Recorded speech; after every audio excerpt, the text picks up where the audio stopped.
pozdrav svima ljudi, u ovom klipu ćemo pričati o punjenju telefona pomoću recimo pomoranđe, limuna ili inače sve skupa voća.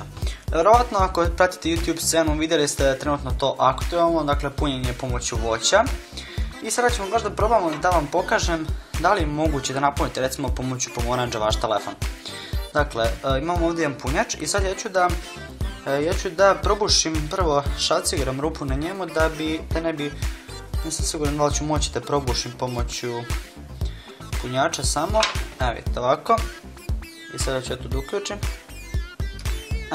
Znači uključio sam punjač u pomoranđu i sada ću da samo uzem kabel, da taj kabel uključim na telefon. I sada samo da ja uključim telefon.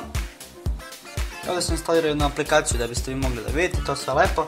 Dakle, uključit ću ovdje sa strane i sad samo, i kao što vidite, samo da ovo isključim, kao što vidite, telefon se puni. Ali, telefon se ne puni zato što smo uključili na limun, već zato što sam uključio na USB koji je već bio uključen u moj laptop, tako da ću ipak ugasiti i sada ću uključiti na punjač ovaj koji smo uključili u pomoranđu. Dakle, evo sada ćemo da uključimo, da vidite, evo uključili smo i kao što vidite ništa se ne dešava. Što nas dovodi do zaključka da je punjenje pomoću voća nemoguće.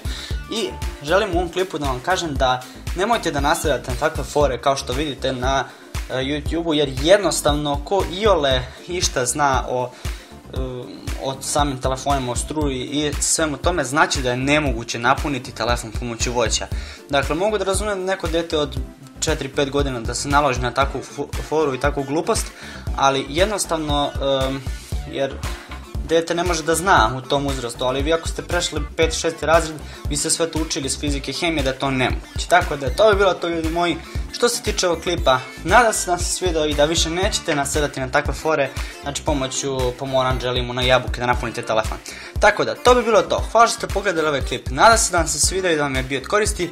Ako jeste, ostavite like, share, subscribe, posjetite moju Facebook stranicu, link Facebook stranice ćete imati u deskripciji, tako da, to bi bilo to i vidimo se u nekom sljedećem klipu. Ćao!